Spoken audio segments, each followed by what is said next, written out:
My name is Josh, and welcome to Hide and Seek Archives, a podcast where we talk about things supernatural, cryptid, or unexplained.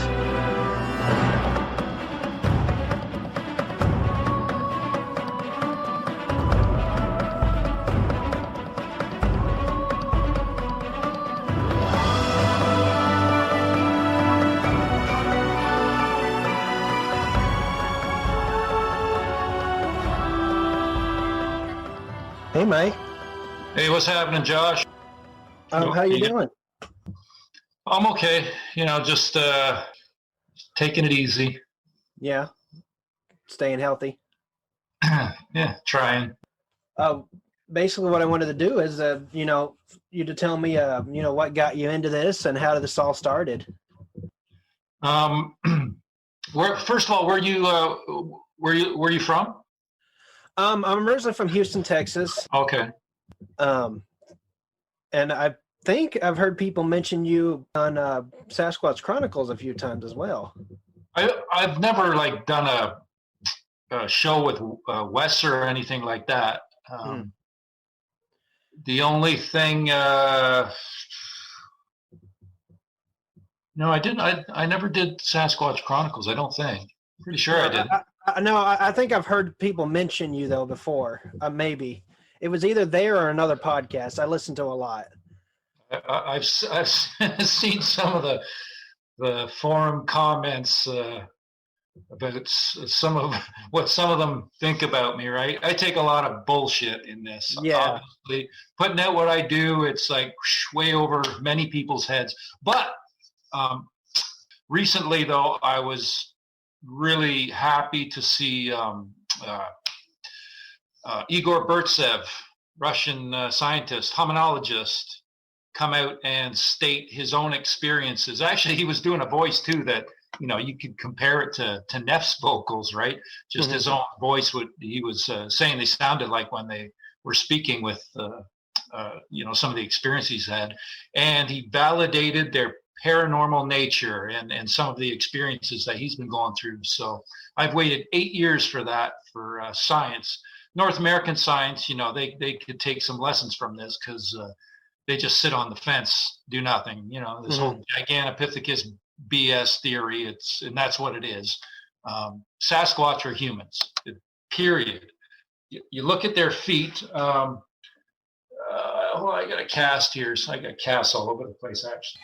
I got one here. I got a gift and a bunch of marbles on it.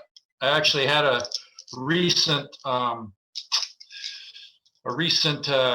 incident in which I had spoken with a friend of mine on the phone earlier in the day, and we had a thing way back about clear blue marbles. So that night, I was at the cottage. That night, at the end of the night, we had gotten 5 clear blue marbles out of thin air, one right after the other. So that was just mind blowing. So that's old from that's a copy, right? A cast copy of Neff's foot from 2013. Yeah, April 13th, 2013. So it's basically within the human range on the length. The width, though, as told to me by John Bindernagel, Bindernagel was outside the range. It's about 5 inches wide, right? And there was a few years that passed, and Neff knew I wanted to see his foot.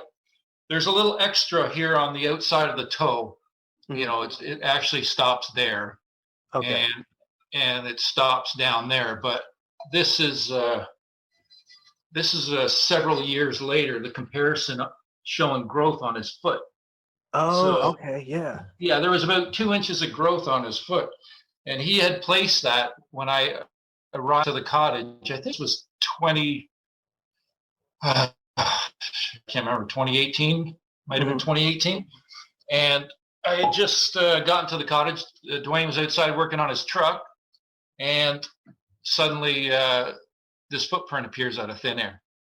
And as I was measuring it, I'm down on the ground. Dwayne was standing over there, and I'm down on the ground taking some measurements, and I turn my head for a second, I look back, and now there's a flower sitting in the middle of the print.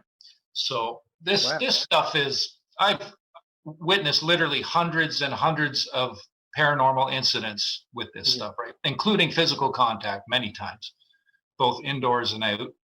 But to let me just show you one other cast here too. I know I'm jumping right into this, but I'll go back to earlier. No, you're fine. Yeah. So this is an older.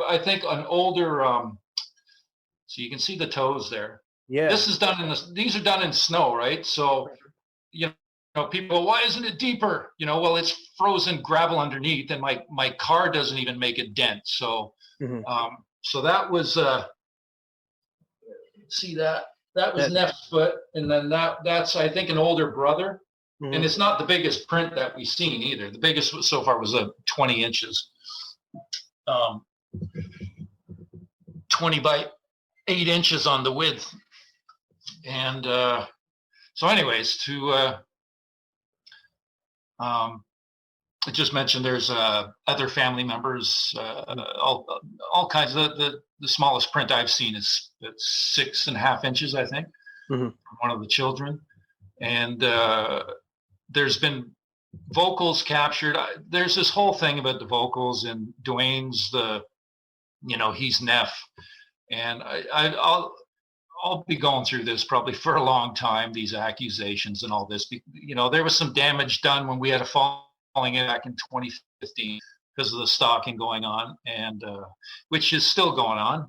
Is the BFRO, which are, I caught a guy red-handed there on site infiltrating. I have them on video and photos. If you go to my website, there's a little article I wrote up, The Good, the Bad, and the Ugly. That guy, yeah, he's a Toronto BFRO member. So I've had a lot of issues with this organization, and they've really put an effort into discrediting and trying to slander me. And if you think about it, I started talking about the paranormal aspect back in 2013. I think 2013. Anybody that wants to be taken seriously in this subject, you're not going to do that. You're not going to start talking crazy talk, because people are just going to think you're nuts, right? And I understand I look nuts to many people, but it's the truth. And now, 8 years later, finally, Russian science is validating. Even I remember Igor had mentioned in his interview about his phone being manipulated, and I had to laugh at that because I've had numerous incidents with that. It's happened while I'm on location or driving home, with photos, with text, with video, and with audio, like video with audio on it. So they have these abilities, and to bring it back to what I was saying too about them being human. They have speech, they talk, so that makes them human right there. So if to go all the way back to your original question, this is back in 2000. Before 2008, I started looking into the subject. I spent a lot of time in the woods, just doing some photography in my spare time. My girlfriend at that time was working every weekend, so I just take off into the woods with my camera. And one day I had an epiphany about looking for Sasquatch, just kind of come out of thin air. And at this point, considering what they're capable of, I tend to question whether they had some influence with that. And it didn't take long before things started happening. Because basically, as soon as I started searching for them, going into the woods with that intention, things started happening basically immediately. So that was, this is now 12 years into this subject, and it's been a very rocky, tumultuous, challenging journey, putting up with all the ups and downs that come with this, So, I can imagine. Today, here I am. Yeah. Do you think they all have these abilities, or do you think there's some that don't have these abilities?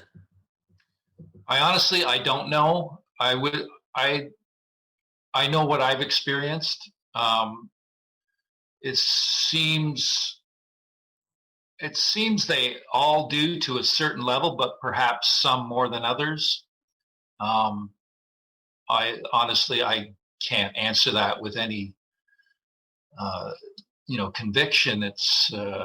I just don't know, right? These are people. They're all different, like we are, and I tend to think that some are more advanced than others. Neff's family seems to be very advanced in their abilities. Because they come here. They visit me here at home. It was just weeks ago that I was here with my girlfriend. My landlord texts me, and he says, "I just heard a couple of wood knocks in the last half hour." This was about 7 o'clock, 7 p.m. And I told my girlfriend, I said, I got to go out into the woods out back at some point, just simply out of respect, right? Mm-hmm. So we both went back about 1 o'clock in the morning, and I was really happy that this happened because, she was able to witness firsthand that this stuff is real. And there's been a couple incidents, so far, but nothing like this. So we were standing back there, and I had heard a triple wood knock that she didn't hear.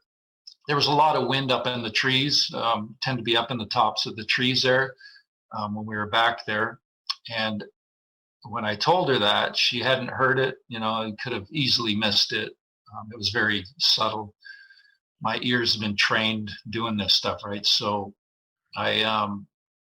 we stood there a little longer, and it was about a minute later. One of them come walking right in front of us, walked right past past about 5-6 feet away, and we both clearly heard his footsteps. I say he because that's just a feeling that it seemed to be a young male, and we both felt that. She'd commented on that, and I agreed with her. And so when he walked past, you get his 5 footsteps, and you could see the leaves kick up from the ground. And she got a visual of his form through a shimmering as he passed us. I didn't see that, but she did. So after that, like I said, I was pretty happy she got to witness that. So pretty amazing stuff. That is. Do you think they serve some kind of purpose? Yeah, they want us to wake the hell up before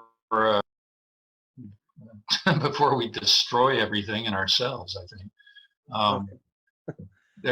They are like, look at the earth. Look what we're doing to it, right? We're just decimating. We're poisoning everything. We're cutting down all the old growth forests.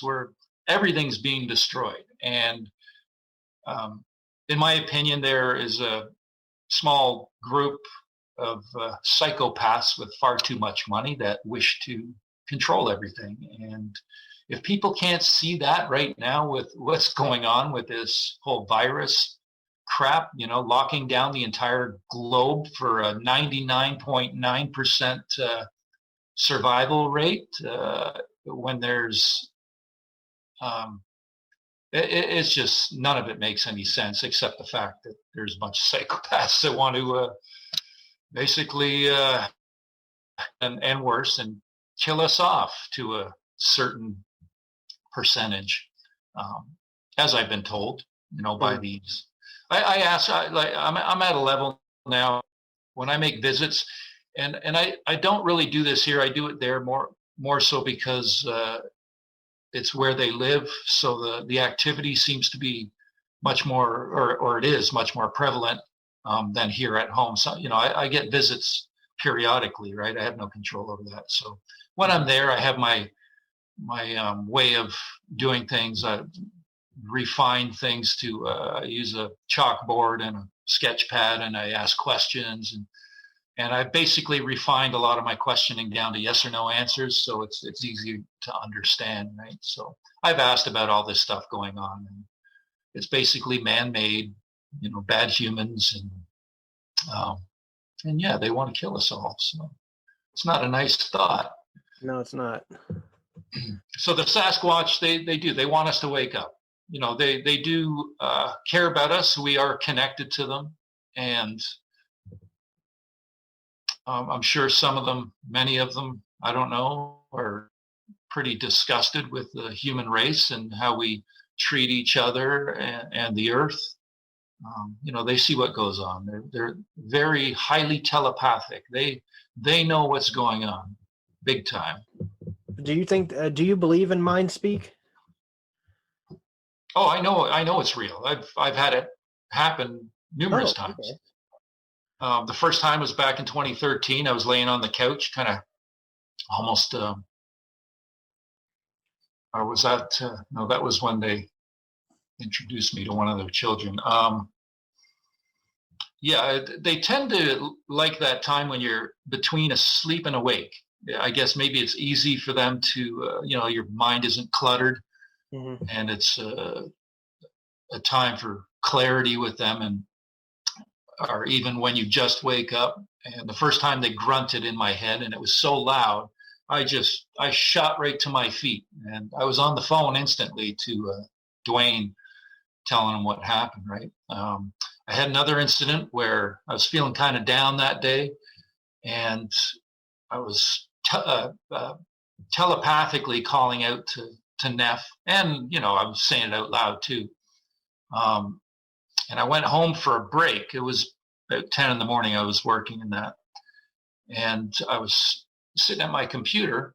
Suddenly, I hear in my head, I hear him yell my name, and then immediately I hear bang, bang, bang, bang, bang in my apartment on something metal. I don't know what it was, but the timing was just was unbelievable. There's been a time I thought I clearly heard a voice, which I thought was right outside my tent wall, and I had an audio recorder running that's very sensitive. It would have picked it up easily. There was nothing there. So yeah, there's been several incidents. Mine's definitely a real thing. And do you think they're all from Neff? No. I've heard a female voice too. So. Okay. Yeah, This isn't just all Neff at all. It's okay. A family, right? They're and vocals that we've recorded. They're not all from Neff. I've noticed he has a lisp with his S. Then I have another one vocalizing, Sasquatch says, yeah, just doing this crazy, raspy, loud vocal. And that's not Neff. Or there's an even older male that you can tell his voice just sounds much older, speaking simultaneously with a very young female. And the children too, we've recorded some of their voices too. And what I've heard from them, I've said this to people, at certain points, that if you were talking to one of them on the phone, you wouldn't even know the difference between them and us with the children, because they're not big yet, right? So their voices are still within our range. Okay. And is Neff the first one you've ever had interactions with, or the first one?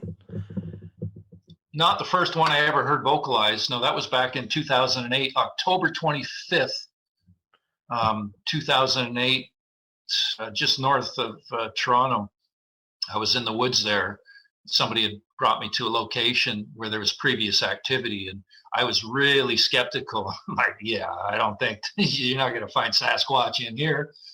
And I had the mentality at the time thinking one had to go out to the West Coast. I think a lot of people, think you got to go out there for any possibility. I've learned much different since then. But so it happened about 4:30 in the afternoon on October 25th, and right after a guy I was with picked up a rock and banged on a tree 3 times, and I'd heard a chest thump, like triple chest thump. It was really rapid, and I'm pretty good with the forest sounds, and it instantly struck me as odd.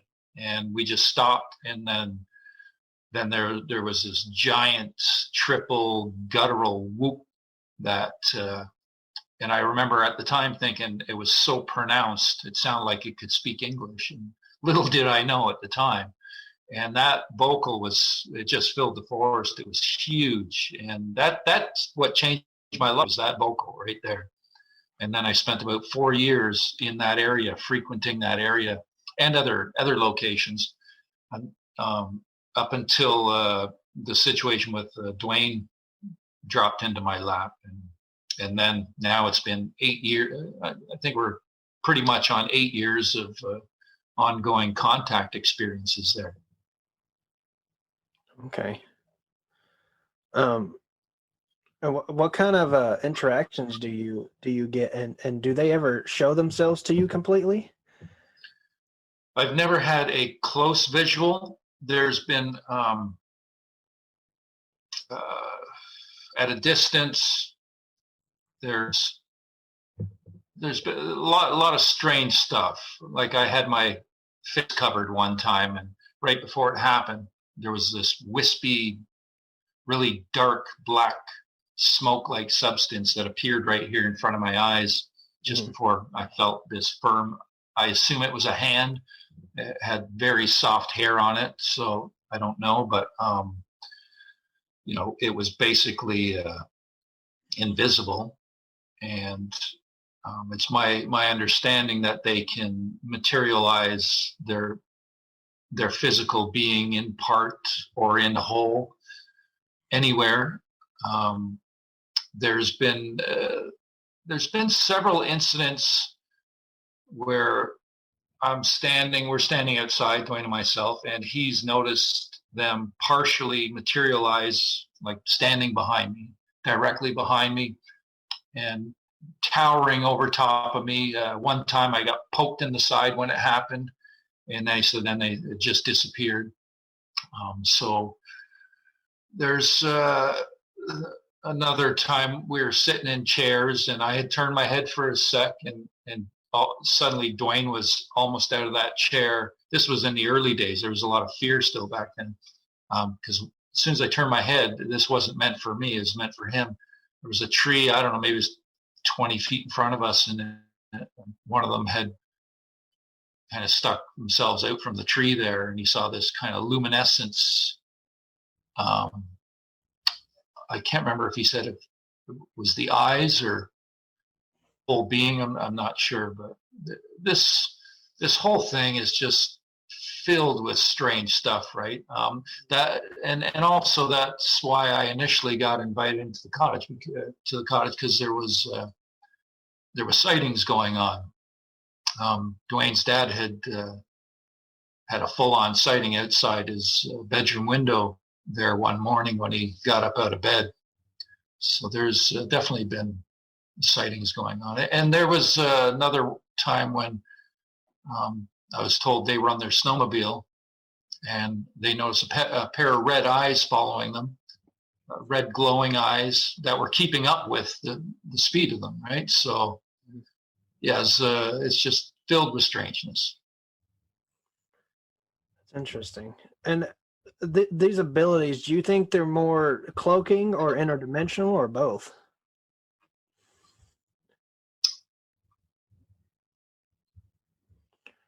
It's hard to say. I'd say both, but what is interdimensional?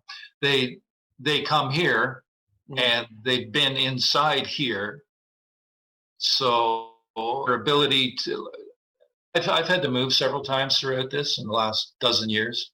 I lived with a buddy of mine in Brampton, Ontario, for a couple of years. And I told him when I moved in, I said, there's a really good chance some crazy shit's going to start happening here.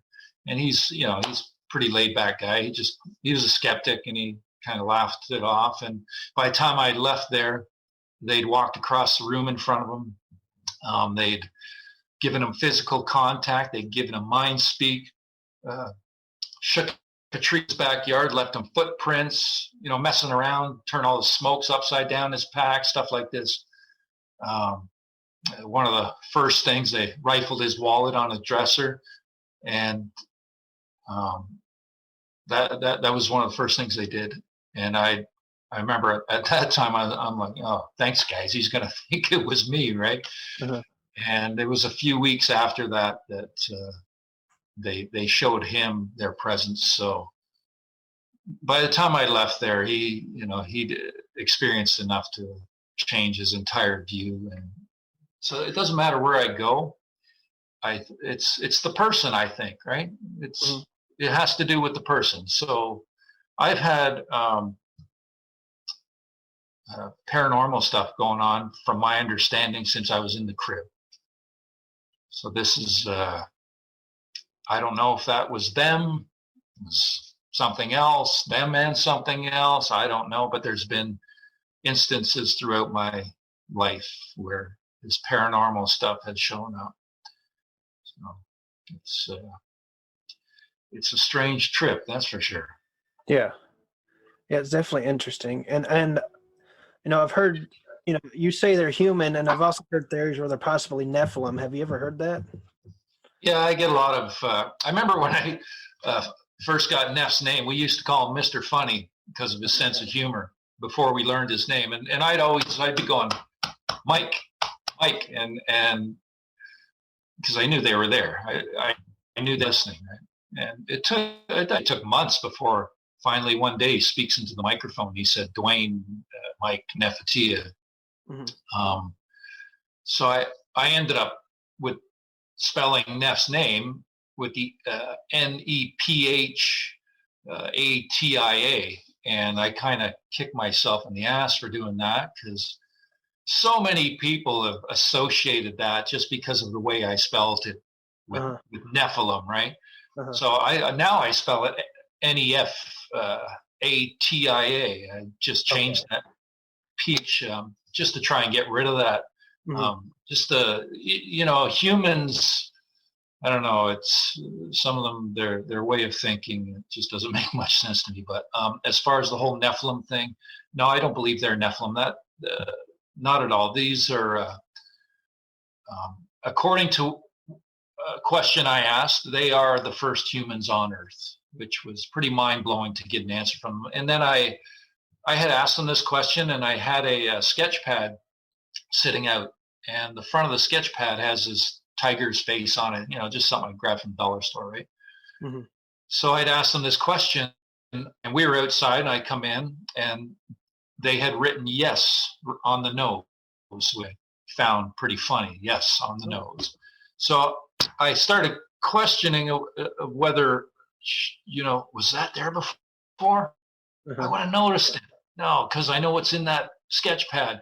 So I have another sketch pad. It has a mark on the nose, and so it wasn't that. So I ended up having to ask for confirmation, and I said, "Look, I'm sorry, I can't recall if that yes was on there before." So we were outside again. We come back in. They had circled the yes confirmation. So apparently, they are the first people on Earth. Wow. And why do you think they look so different from us? Well, they're built for the elements. They are built to survive the Earth. Mm-hmm. I'm sure they'll out-survive us if we go extinct. They have these abilities. It seemed, apparently we're connected, through DNA. I think some of us have their DNA in us. I don't know if we all do. I think some of us do, if not all of us at maybe different levels. I don't know. But we're connected. It seems that we're a dumbed down version, basically. We're hairless, we're weak in comparison. Our cognizant abilities are next to nothing in comparison to what they're capable of. And that would also, their abilities, their telepathic abilities would also mean that there are no lies among their people. They can't get away with lies. Mm-hmm. They would, because everybody would know what everybody else was thinking. Mm-hmm. So they're just, they're stronger, they're faster, they're everything much more than Homo sapiens. Do you, when you're out there, do you ever see any strange wood structures or anything like that? I started documenting those years ago.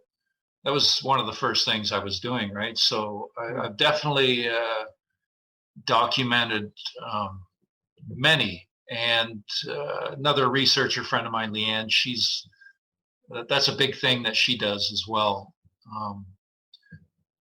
it was my thought way back that I finding a lot of these structures near trails that are walked by humans, and most people just kind of walk right past them without a second thought.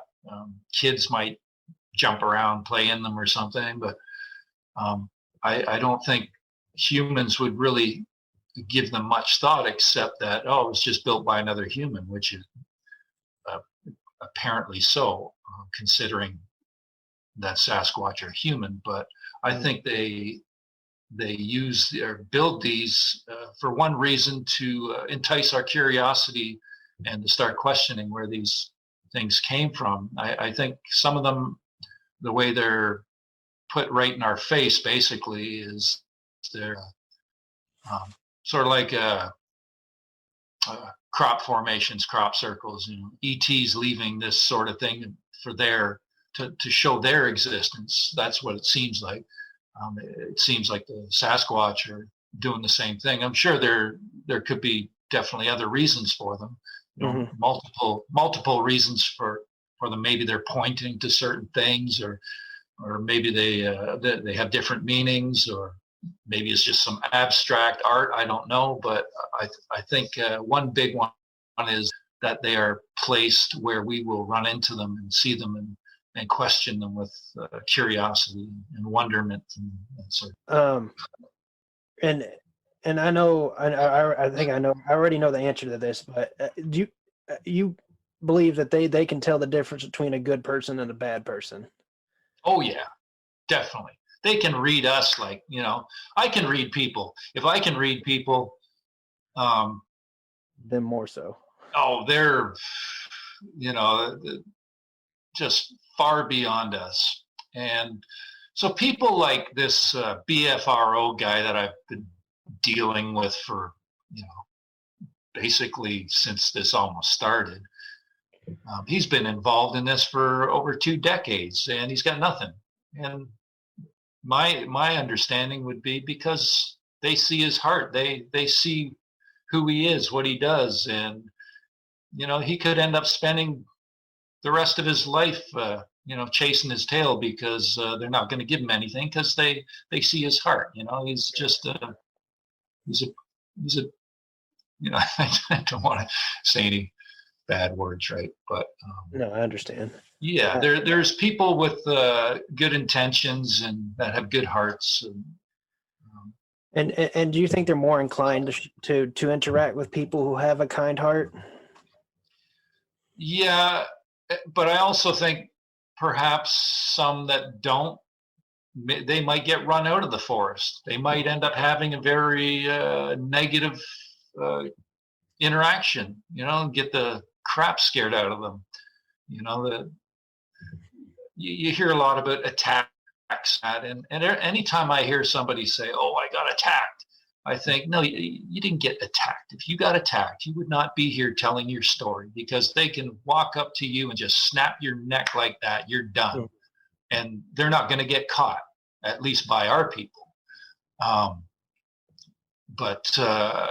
So, these people that say they got attacked, maybe they just got run out by one of them that was pissed off, that wanted to mess with them, or sometimes people get rocks thrown at them, but they don't get hit, but they think they got attacked. Hey, maybe that's just a younger one. I'm trying to get your attention, and it freaks people out because there's rock coming at them, right? Or so it depends on the size of the rock too. It could be a big rock that lands near them, and that could be saying, "Hey, get the hell out of here." Or they can just make you leave telepathically with this whole zapping thing. This has happened to me on a couple of occasions, so I know it's a real thing. Way back in 2008, it was the week after I experienced that vocalization. I'd gone back by myself, and I had binoculars, video camera, I had everything. And I was walking this trail, and suddenly I heard this exact same triple chest thump sound. So I knew, as soon as I heard that, I knew they were there. I was right there. And next thing I knew, I was halfway home in my car and not understanding how I got there. So they basically made me leave. And then we had an incident at the cottage Dwayne and I are inside, and he's looking out the window, sitting at the table, looking out the window up into the woods. And perhaps it was Neff, one of his family, anyways, standing there, and we're looking at him. He might have been 150 feet away. And I had, again, binoculars, video. I used nothing. And we forgot about the incident as it was happening, basically got erased from our memory. And on the next visit, when we went back, it all came flooding back to us. And we're kind of flabbergasted remembering this, like, holy crap, how, do you remember this? And so they can make you leave in numerous ways. And so maybe some of them that don't like us, or they see people's intentions, or they just know things about people, maybe they'll run you out of the forest because they just don't like you, and they'll do it in a nasty way. I don't know. Enough to get you out of there, yeah. Do you think there are different species? Do you believe there might be like different kinds? Like the Yeti, I've heard is white, and out here you hear about them being black. And yeah, I definitely tend to think that because they vary throughout the world. Mm-hmm. The Yowie, the orang pendek, that's out in Indonesia. The Yeren out in China. The Almas or snowman, Almasty. Yeah, they're basically global, but they seem to vary as we do, and perhaps they have certain dialects in their speech. I'm not sure about that. I did ask a question in it about their language, and apparently they know all language. I wasn't sure if that meant that they like Neff's family would know certain languages, and maybe not all of them. Maybe their people around the globe know all language, or they all know all language. They give me an experience once of feeling words which had clarity to them, and the words weren't spoken; they were telepathic, basically telling me, "Soon your people will know," and they give me an image, basically telling me that we're coming out. Your people are going to know about us. And I since this has happened, I've been seeing this unfold as they expose themselves, just a little step by step, one person at a time, or whatever, a group at a time, or whatever it is. It's not like this big whole sudden thing, right? It's very slow progress that they're just getting us used to their existence. But I watch this is unfolding. We are in the midst of them exposing their people. But yeah, to get back to your question about, I do think that they vary just as we do. We're human, they're human. They're just a different kind of human. Yeah. Okay. And I do have a question I've been dying to ask you. What is your opinion on Dogman? I really know nothing about it, except what, I see people speculating all the time, and I just think, how do you know that? How do you know? Like, do you have personal experience? Do you have ongoing contact with them? How do you know? I have had a couple of experiences where I've had canine sniffing at my tent. I've had really scary telepathic snoring that I thought was outside my tent, and I had audio, and there was nothing again on the recorder. Right. That one time happened in Mendocino. I was up in California and went down there, and it was dead quiet, dead still, and there was the leaves were so dry. It was so dangerous being there where we were that the place was ready to go up in flames. And well, look at it. Look what happened. But so I've had these incidents of seemingly canine contact, but I've never witnessed anything visually or anything like that. It's just been, like I said, the snarling and that, which sounds like it could be from a canine type, right? Yeah. I mean, I guess from everything you've experienced, it wouldn't be that far fetched No, to no, to have something like that out there. not at all. No, I think a lot of folklore, if not if not most of it, has a certain aspect of truth to it. Considering what I've witnessed, I've I've been witness to so much paranormal, and I've been shown there is this invisible veil that surrounds us. It's all around us, and they are just on the other side of it, or whether it's through vibration, frequency, I don't know. But I had a recent experience where, and it's on my website too, with the marble being pushed through this push through empty space basically, and they did it right in front of my face. Like I've been witness to so many marbles appear out of thin air, but it always is that split second right after. Like I've had a glass in my hand and I hear tink, oh yeah, got a marble.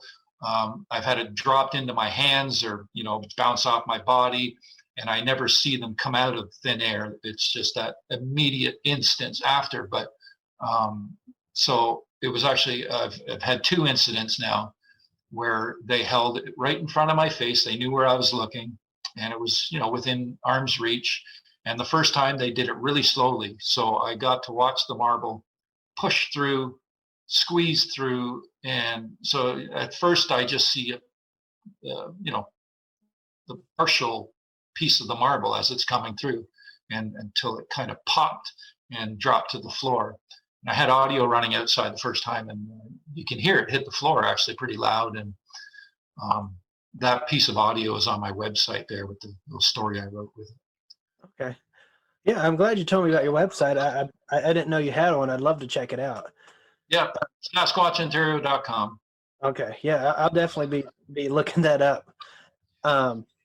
What kind of gifts do they leave you besides the marbles? Actually, when I had pulled that first cast out, this is that's one of the first ones they ever gave me, and I think it was made by a young one. It's basically a hand weave, and they've given me several of those, and you can tell like Dwayne's, whenever they would give one to me, they give one to Dwayne, vice versa. You could tell some were made by children, some were made by older siblings, just by how well made they were. So I've gotten a bunch of those hand weaves, and like I said, with the marbles and that, and then the drawings and the writings and the questioning and answers, and I don't even count the stuff anymore. I don't know how many drawings I've been given, probably several dozen. I'm at a point where I'm asking them about portals and this sort of thing, and they're trying to explain certain things to me. So it's just, I get some really incredible information, but trying to decipher it is not always so easy. Yeah. Do you ever leave them gifts? Oh yeah. Yeah. We tend to bring food, for our visits. And it's funny because sometimes I'll bring, there's been visits where I've brought pies, apple pie or whatever, and it's sitting there on the counter, and I'll check it, and shortly after it's placed there, there's a finger poke into it, right? Or there was a recent visit where I brought a package of blueberry muffins, and they were sealed. So they had this, they had this seal around it, and just put it on the counter, and I go check it. And at one point, the seal hadn't been broken. The tape wasn't pulled off and placed back, nothing like that, which some people would obviously think. But the top of one muffin had been ripped off, or partially. So they'd gotten into it without breaking the seal. And this has happened with, I remember a bag of pepperonis that were placed in the fridge at one point, where, because we would count them, And I would count, and suddenly there was less pepperonis, and the bag was still, it wasn't even opened yet.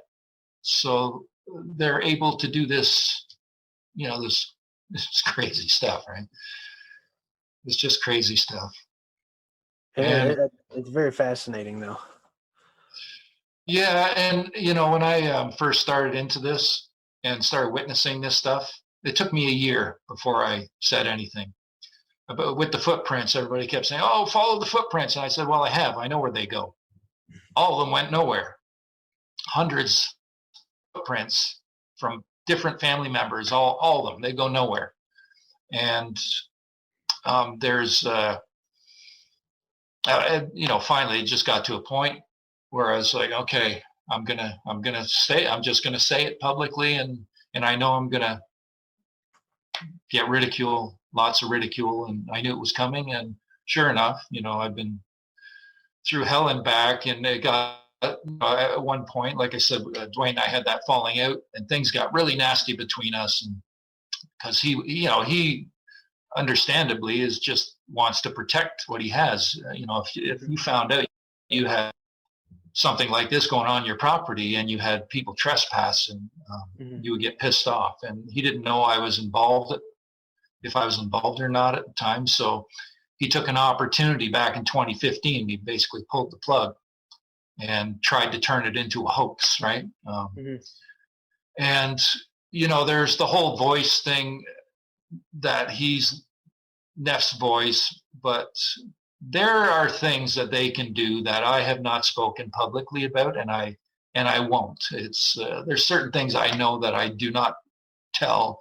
I will say that there is vocalizations that I put out that are, the velocity behind the voice is insane, and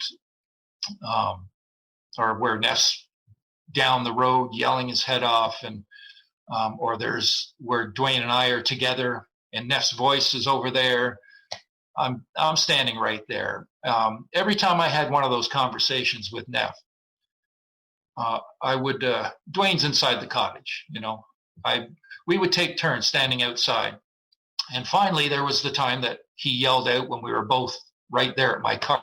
It was battery change, and or checking the battery status at my car, and Neff yelled out from over by the cottage, and while the two of us were there, you can tell by the authentic reaction too. So there's people, though, they have blinders on. They have a certain mentality, and they can't see past that. They can't be objective and just weigh the mechanics behind what it would take to do that. There's so many comments. Oh, it sounds just like the cottage owner. Okay, how many times have you heard Sasquatch mimic our voices, or they sound just like us, or this is well known. And then there's stuff like I mentioned with just the other night with Igor doing that voice. I just had to laugh because it kind of sounded very similar to how Neff sounds, right? And as I mentioned, there has been numerous family members recorded with their vocals, which I have, again, there's another thing on my website just showing a few different voices. And it's funny because I've been started to slowly go back through some old audio.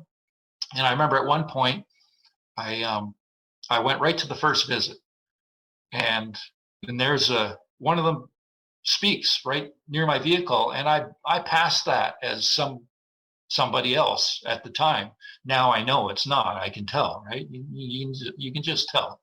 And then I was actually just earlier going through another file when I was took a friend of mine, John, to a spot where I pitched my tent, which is not at the cottage, but it's in the area.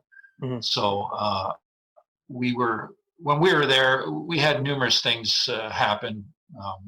Sitting under this tarp when it was raining, and this branch got pulled down and went snap right in front of us. But anyways, so there's one part where it was I think 11:20 at night, it's like we went and crashed in our tents for a while. I said, okay, I'll set my alarm for 3:30. We'll get up and, sit up and see what happens, right? So at one point I hear, this was just earlier today, I'm listening and I hear this almost like a throat clearing. Mm-hmm. And I listen close and I'm like, that's not John's voice. It's not even close to John's voice. But before I would have just bypassed it. Oh, that's just John. And now I hear it's like, no, that's not John's voice. That's them standing right there. And, while we were doing that visit, they did a walk past our tent. I've taken my nephew there as well. Same thing. They did a walk past the tent. My nephew got a visual through the trees when we started hearing these footprints. The sound of walking suddenly just appeared on the gravel road. There's nobody right there. There's nobody there. It's just all woods, right? Mm-hmm.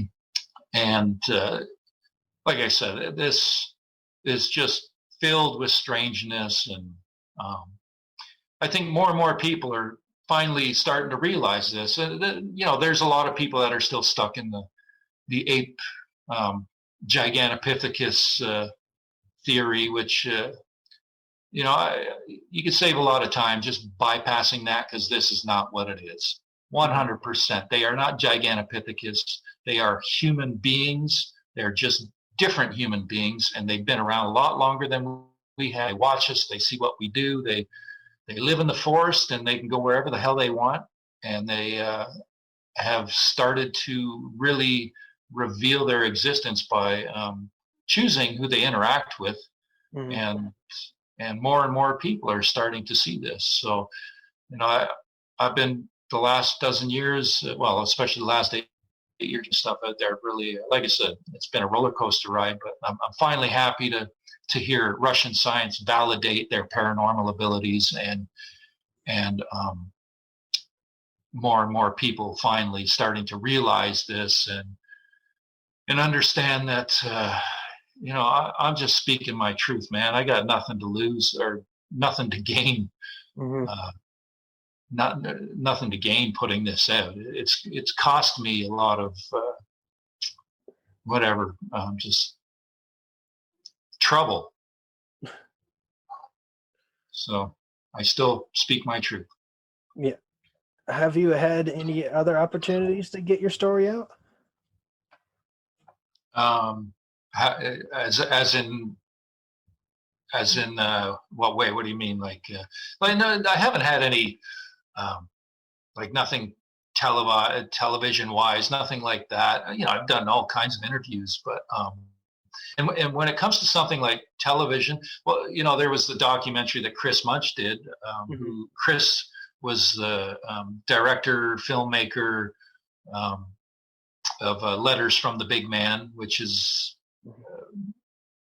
basically as close to Sasquatch truth that I've seen that's been put out there as far as Hollywood film type. And, so I did that. That was back in 2013. So that, he's gotten a lot of views on that, well over 1 million. But as far as if I ever did anything on TV, I really can't stand mainstream television, reality TV, all that crap, how they basically just undermine everything. It's all, for ratings and all this. And mm-hmm. I see so much of it as just cheese crap. And so if anything ever went out in that way, I would have to have some say over the final output, to have it be, just so it shows them in the truth that they are, and not some cheesed out version. Mm-hmm. Hollywooded up, all that, yeah. Have you had an opportunity to speak to Les Stroud? Yeah, I've met Les a couple times, sat down with him. He's at a Huntsville, right? So that's a couple hours from me. I met him and sat down for lunch with him a couple times in Toronto, and I gave him a cast. He actually was on a show there at one point with John Bindernog, Jeff Meldrum, and they had a bunch of casts in front of them, and they were talking about hoax casts, right? Mm-hmm. And I didn't know he was going to do this, and I'd given, like I said, I'd given him a cast copy. That first one I showed you, this one right here. Mm-hmm. I gave him a cast copy of that, of Neff's foot, and I gave John a copy too, Bindernagel, who sadly isn't with us anymore. But so there was all these casts in front of them, and they were going to laser scan one, and Les pointed to Neff's. He said, "I want to do that one." And what I found interesting was they left it hanging on the television show. They never gave results, and I'm like, "Oh, you bastards!" It's like, why didn't you give the results? Because I know it's real, right? And so Dwayne ended up texting Les and asking him about it, and I had he'd sent them to me, and I'd screenshot the text, and I'd put them in videos, right? You know, it's real, right? It's all real. So I'd sat down with Les, and he'd showed me the footage of the apple disappearing when the camera was still running. So, you know, I saw that before it was put out. And that was amazing. Yeah, and I also ran into him at Squatch Summit when I was there one year, and he introduced me to Dave Paulides. And, so yeah, I know Les. Yes. Okay. Yeah, because I've seen on some of his shows where he talks about mind speak a little bit and some of the abilities they might have, and very close coincided with what you've told me. So I imagine there was some kind of connection that y'all probably talked at some point. He's worked with a good friend of mine, Sonia Zohar, and Sonia got to witness Neff's family in a big way. I'd rent a cottage, and this was during the time when Dwayne and I had a falling out. I'd rented a cottage in the area, and so one night I'd left her back in the cottage, and I went walking down this long driveway, and it was late. I don't know, maybe 2 a.m, and it was in the fall, and my back was sore. So I got to the end of the driveway. I laid down on the gravel road. You know, there's no traffic. It's just a little single lane secondary road into where some cottages are. And it's the middle of the night. There's nobody around. So I laid down on the gravel road because of my back. As soon as I put my head down, I heard a foot step down right behind my head. And I sat up, and I kind of gave a little chuckle. I said, "Hold on, I'll be right back." And I went down to the cottage. I said, "Come on, Sonia, we got Sasquatch." So she grabbed a blanket, and we went walking back up there, and we sat down and we waited. It wasn't long, just a few minutes. And it was one of those really still nights, so you could hear everything. And suddenly one of them, would have been a younger one, but still had a lot of weight to it, come charging at us, just running right at us. And you just hear this thing coming right at us. And then right at the last moment, maybe less than 10 feet from us, it kind of does this pivot and runs off in the other direction. Then the sound started out of nowhere, and then it just kind of disappeared into nowhere. Mm-hmm. And there was a very, very split second where I was like, shit, are we being charged at by a bear? Mm-hmm. And then I realized, no, that's just them messing with us. And she held her own. She was really good with that. And then after that, wanted to decompress and go talk about it. So we walked back down to the cottage. We're sitting in there, and they had come in to the cottage in orb form and basically imitated being a light in the corner of the room. And there was candles going, battery operated and lit ones, like tea candles. And when they left, they wanted us to know that they were there.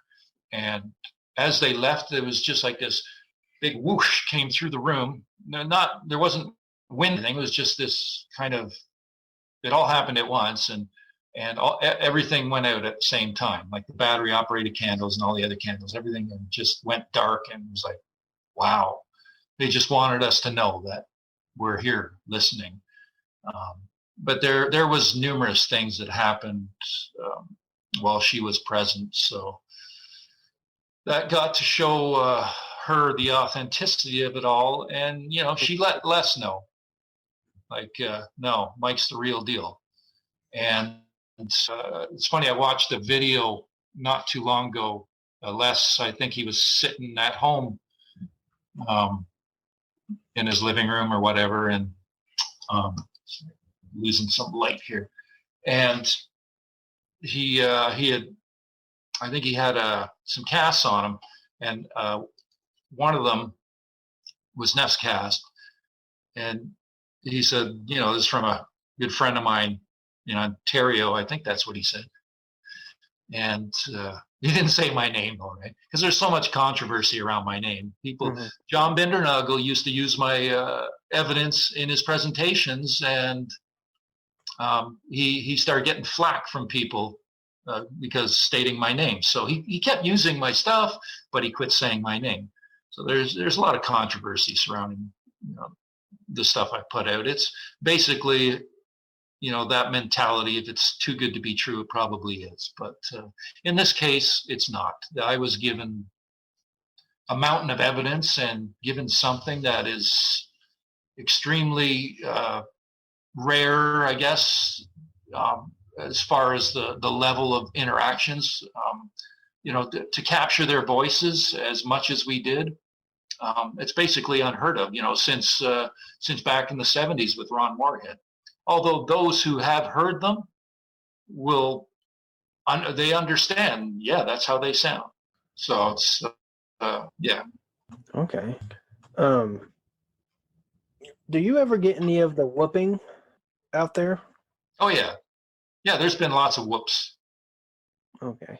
Yeah, definitely. All kinds of different vocals. And it's funny. So I've heard them both during the day and at night, obviously.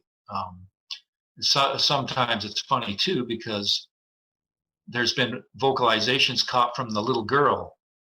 Just you can tell she had a little girl's voice. And I posted these. And it's her timing with the cottage door opening, kind of trying to imitate being a door squeak or something, but it's much more than that. It's far beyond a door squeak, right? But her timing is so off that she does it, and then it's many seconds later, then the door opens up, right? And I just have to laugh at how many people say, "Oh, that's just the door squeak." Say, no, man, the timing's totally off. Can't you hear that? So it's funny. Some people's observation skills, sorry, they're not very good. When it comes to this, you really got to be objective. You got to, if you want to learn, stay objective. Just don't get biased and jump on some hoax bandwagon just because somebody says it's a hoax, and people do that, right? Or they'll take somebody's word because they're obsessed with trying to discredit, and even though they've twisted things around and it's all kinds of lies put in there, but people don't know that, but they'll align with that sort of thing. I tend to veer off when I'm asked questions, right? No, that's all right. Yeah, you ask about a whoop, and next thing I'm talking about that, things just kind of. That's how I end up talking. Just I answer the question, and there's so many branches that happen. So no, it's all right. I love hearing it all. Have you ever had any interactions with Todd Standing? No, and I do know somebody that's worked in the field with him for several years. While I believe he's had, he does have activity and Sasquatch presence, I don't think they like him very much. And I personally, I don't. That footage, I know how difficult it is to get a visual on them, and I have trust. I have physical contact so many times. We're standing outside, Dwayne and I, and suddenly, oh, Neff's here. And I always revert back to this one incident where Dwayne questioned me one time. He goes, "You sure?" I said, "Yeah, he just poked me." I said, "You sure?" And he was wearing a cap, and suddenly his cap goes flying up in the air. I'm sitting there watching. I see his hat go flying up in the air. I just laugh. I said, "You believe me now?" So I understand how difficult it is to get visual on them. They do not reveal their physical presence very easily at all. There's been incidents throughout the years that have happened, more so with Dwayne's family, than myself. Like I said, I've had minimal, but so as far as somebody like Standing getting footage like that, I don't think so. That's just me, though. I don't think so. Okay. And I know what Neff looks like, so looks nothing like the stuff he's put out. That's for sure. But hey, they're people. They all do look different, right? So Yeah. But I just understand how difficult it is to get a visual on them. Mm-hmm. Hey, I could be wrong, but I don't think so. I saw a picture of an arm coming up over a snowmobile. What is that from? That was from years back. I had mentioned to Dwayne about, hey, when you take a picture, look the other way. Take the camera and kind of look the other way and see what happens. And there's been a couple interesting things captured with that method. And I realized, and funny, you realize that certain things sometimes long after the fact.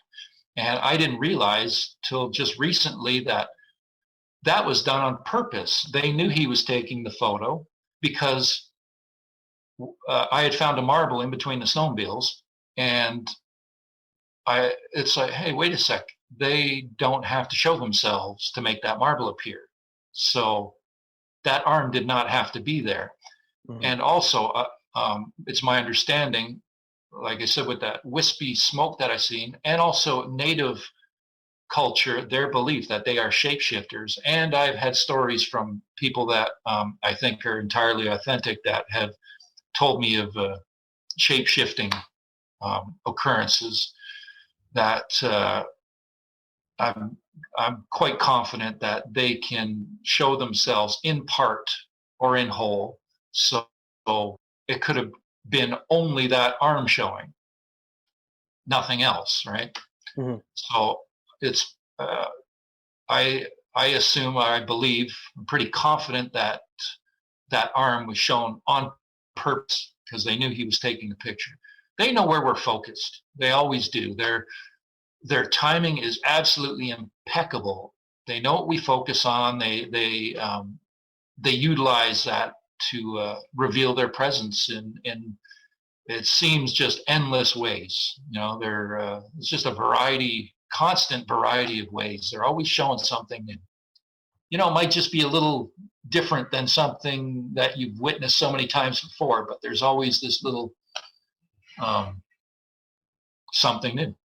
Well, Mike, I appreciate you coming and taking the time. I was really looking forward to this.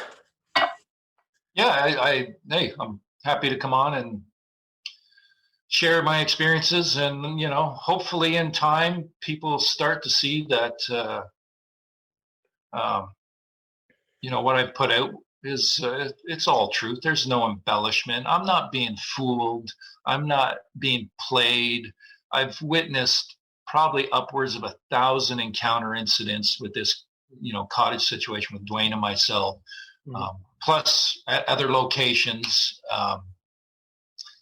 It's hey, who knows? Maybe Neff will show up here one day and let us hear his voice here. I don't know. Anything can happen, considering what happened the other weekend with one of them walking across, right in front of us. I'm watched. I know I'm watched by them. It's just happened too many times for me to not think that, right? So I think things are going to be really interesting coming up in the next couple of years as this subject unfolds, and like I said, I'm especially thrilled that Igor Burtsev validated their paranormal abilities. So that is science validating that Sasquatch are not only real, that they have paranormal abilities. So that's, to me, that's huge. I've waited 8 years for that. That is a big deal. Did you have any questions for me at all, or? Have you had any experiences yourself? I have nothing visual. It was it was with me and my father. We were backpacking in the Sam Houston National Forest, down in Texas, and we had set up the tent, and as soon as the sun went down, we heard this really loud whoop. And as the sun started going down further, it started all around us, and this went on all night long. Cool. It was nonstop until morning. Did it scare you? It scared me a little bit because we were into the subject and we knew what a whoop was. Yeah. Just not into it as much until after the fact. Once that happened, we're like, basically when we heard the first whoop, me and my dad looked at each other and we went, "No way," because we're miles and miles out in the middle of nowhere. And they know you're there. They know you're there, and they know you're looking for them. Like that could very well been for you. Just them letting you know, hey, we're here. That's it. And we've been back out there a few more times, and it hasn't happened since. No, But we had no way to record it. Of course, and we were even going out there looking. We love backpacking, and we were just wanting to do an overnight. It just happened, and we weren't even looking. But since then, my dad goes out there all the time with a buddy of his, and they go out to Sam Houston and they get recordings and all that kind of neat stuff. He actually just sent me one that was really cool. You can hear them, yelling off in the distance or screaming. And sometimes, they can hide the screams with the coyote yelps and all that. And I don't know if you've ever come across anything like that. Oh, I've recorded it a few times where they will start moaning and yelling among the coyotes. They get them going, it seems. Yeah, I've recorded that up in Dwayne's area. Yeah, that's what my dad was telling me. But yeah, they record a lot of that, and he's wanting to do another trip out there, but it's hard. I'm living all the way up here, and he's living all the way down there now, and he don't ever want to go by himself. And I don't blame him. Yeah, it's a bit intimidating. It's a thrill though to hear their voices. To know that that's them. It is. It definitely is. And I would love to experience the whooping again like that. I've heard stories, but I've never heard them going all night long like that. I don't know if you've ever come across anything like that where they've just gone nonstop. Well, not so much that, but every visit that I've made up there, they basically let their presence be known periodically throughout the night. So they're for me, my experience, their presence is always fleeting. It's like something happens, it tends to be quick and then goes quiet. And maybe something will happen a half an hour later, or an hour later, or whatever. But it's a continual like that, just fleeting. Okay. They're quick. They don't sit there and have long conversations or. Yeah. And and as I think about it, I thought how fascinating it was. All we heard was just a whooping. There was no yelling or screaming or knocking or anything like that, and there were no other animals. It was just whoop all night long. So, well, in my opinion, I feel like they were just like you said, letting us know they were there. They weren't there to harm us or anything. If they wanted to, I'm sure they could. Oh yeah. But they can walk right up to you without you even knowing it. Just snap your neck if they wanted, right? It's I've been been shown this by pats in the head and pokes. It's like, oh, okay, you're standing right there, and I can't see you. Yeah, and you know, and you know, all the stories they hear, you know, they're unbelievably strong. Yeah. Um, you know, it's incredible how strong they are. It's almost supernatural how strong they are. I have I don't know if you heard the video. I have Sasquatch push trees over. Yeah. Did you hear that? I don't think so. Yeah, well, there's one there, and I was in my little camp spot. It was Neff's area, but I was by myself. I was alone, and it was dead still night. And I think it was about 10 o'clock at night this happened. Might have been a couple 100 feet away from my tent. And that tree sounds big, man. And I remember when it started going over, I could hear the roots popping, and I thought it was fireworks. And there's cottages around there, right? And I thought, you know, but it was too close. It was like, well, why is that happening right there? And then I heard the tree going down, and when it hit the ground, man, holy crap, it was loud. It was, I don't know why they did that. If it was like I didn't even react. I didn't jump out of my skin or anything. I just stayed calm because it's like, oh, okay, I think my friends are here, and yeah, go. That's on my YouTube channel. Sasquatch push trees over. Okay, yeah, I'm definitely gonna check all that out. And I also have a SoundCloud account, so you Okay. can look at Sasquatch Ontario on SoundCloud. I had the audio that I put on that Sasquatch push trees over. The other, I had another audio recorder running, and it's better quality. Mhm. So I didn't realize that till after the fact. So I think I have that one on the SoundCloud with the better quality sound in compared to the video that I put. Yeah, thank you for this opportunity. I mean, I've always wanted the chance to speak with you. I know you're pretty busy.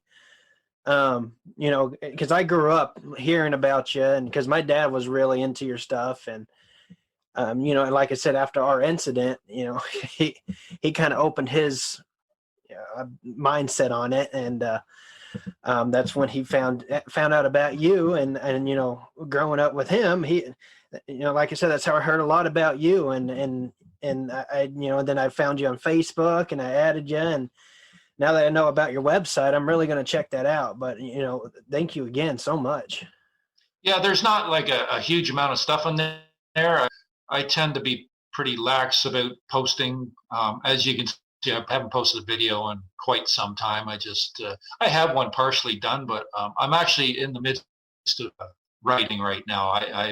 Oh, I okay. need to write about my experiences and publish. So Okay. um, something that I had started years back and I shelved because of just all the bullshit I was going through at the time. I just, kind of lost interest in doing it. So I've recently been revisiting that. And I need to finish this. So your dad's open to all all the paranormal aspect of it, right? Yes, sir. He definitely is. He's in the he's more in the Nephilim area of believing in it. Me, I'm still kind of on the fence.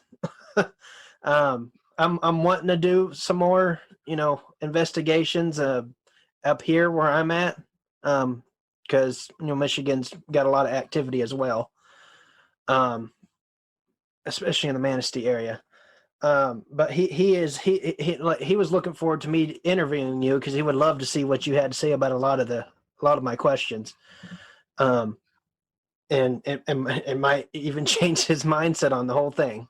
I think the whole Nephilim thing, weren't they red-haired giants? I believe so. Yes. Yeah. Well, Neph's black, so. There you go. And that arm over the snowmobile is also brown. Yeah, That's not Neph's arm. It's another one of his family members. We didn't know that for a long time. I used to think it was Neph, but like I said, nobody looks like he's a black man. Okay. How big do you think Neff is? It's looking at his foot size now. I'd say he's probably in the 7.5 foot range, maybe. Mm-hmm. I don't know on the weight. Maybe 4, 5, 600 pounds. I don't know it's hard to say, right? Yeah. Like Yeah. when I haven't seen him up close and in Yeah. full, and it's difficult to say. But he's a big boy, and his lung capacity shows it at certain points. A lot of people have a difficult time with the vocals because he sounds just like a human. He sounds just like a man sometimes when he speaks, because he's not given his lung capacity. But then other times you can hear that chest cavity of his, and that's it's those points that I think certain people in their comments, it's like, can't you hear that? Like, don't you hear that chest cavity? Can't you hear that? It's there's and some of them are, when they get so big, their chest cavity basically sounds metallic. They're so huge, right? Mm-hmm. So Neff's a growing boy still. He's a big boy, and he's still got a lot of growing to do, I think. Yeah, I was going to say, it definitely looks like he's constantly growing. Yeah. Well, hopefully, I hope at some point this year, I get to document his footprint and see if maybe it's at 15 inches now. That would be awesome. Last year or the year before, was last year? I don't know. I can't remember anymore. I as much as I document, I don't write down most of the stuff because it's so much that I'm there usually for such a short time. It's I just want to be there and enjoy my time there and the interactions, right? Mm-hmm. So there's a lot of stuff that I forget about that happens. But they keep giving, so they know what I do with this. They know I put this stuff out there. They know exactly what's going on. Do you think they get a little antsy when you don't visit a lot? No, not at all. Okay. Not at all. And it's funny, sometimes I wonder, it's like, okay, I haven't been there in months. Is it still going to be going on? And I'll show up, 6 months have passed, and it's like I never left. It's almost like they know that you're going to be back. Oh, they do know. I'm quite confident they know. And like I said, they periodically show up here as well. So they visit from time to time. How often do they visit you? Sometimes it seems like once every few months or something. There's been a couple of prints that showed up like this in the garden. One was big and one was small, and they were placed like this. My landlord found them. They showed up here the second day I moved here. There was a paranormal incident that happened in front of my eyes in my living room as I was unpacking there. There's been a couple of vocal incidents right in the backyard, where my landlord's very open to this and very astute in observing that it's them, with the vocals and stuff. There's stuff that's happened right behind the house, and then the most recent one, and I wouldn't have known that if he didn't send me that text saying, hey, I just heard a couple of wood knocks last half hour. And then we go back there, and my girlfriend gets to witness, the two of us, one of them walk across in front of us. So, like I said, they watch me, and they keep showing up, and they'll do little things to show their presence. And I've learned a lot about their behavior and how they interact with us. Much of the time it's very subtle, a lot of subtle things, wrapping around my rear view mirror in my car that I know I've tried to make happen with hitting it with my arm, jamming on the brakes. It's like, no, there's no way. And then it happens to my girlfriend in her car on 2 occasions. So yeah, these little things that continually happen, little paranormal incidents.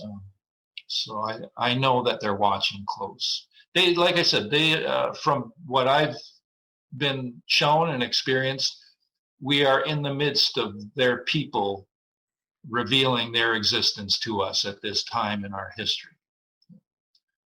And I hope it happens sooner than later, something big because of, there's some really nasty, dark stuff being shoved down our throats right now with this whole. Yeah, most people are brainwashed, and they can't see it, and it just blows my mind how conditioned humans are. And that's another thing that contact has given me. It really enables one to see through all the lies and deception being imposed on us, and all the manipulation. And I don't know if that's all because of contact, or maybe that's just my intuition. I don't know, but I'm wide awake, so I'm just one of those wide awake humans. That's probably why it's so hard for people to, the stuff that you talk about. It's hard for them to comprehend, because we're so conditioned to, everything being physical, something we can physically see or hear. Yeah. So it makes it. Do it. I'm sorry. No, definitely. And yeah, mainstream media is the biggest tool they utilize to condition the minds of the masses. Mm-hmm. And they've done a damn good job. Operation Mockingbird, CIA Operation Mockingbird. Just anybody that looks that up, this is what has been done to us for decades, utilizing mainstream media, television and radio, and I think even all those personalities on radio and television, they don't even have a clue what's going on. They're just doing what they're told. Definitely send me the link, though, because I do share it with other people and stuff. So. Okay, yeah, I will do that. I've also got some other episodes on there if you would like to check those out as well. Okay, cool. But once again, thank you, Mike. It was really nice meeting you. Yeah, no problem, Josh. Nice meeting you, too. Thank you, everyone, for listening. And a special thanks to Mike Paterson for sharing his encounters and his experiences. If you'd like to be on Hide and Seek Archives, you can email me at hideandseekarchives@gmail.com. Have a great week, and I'll talk to you next Tuesday. You want to feel how it feels. You want to know that it doesn't hurt me. You want to hear about the deal I'm making.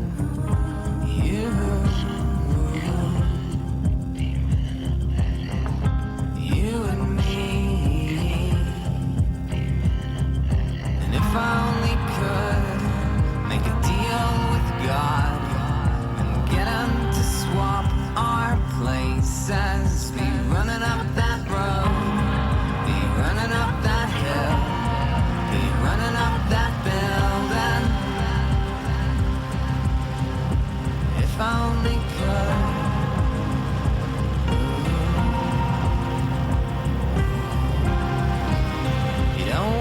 Hurt me.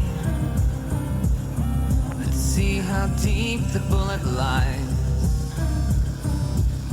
Unaware that I'm tearing you asunder. And there's the thunder in our hearts, baby. So much hate for the ones we love.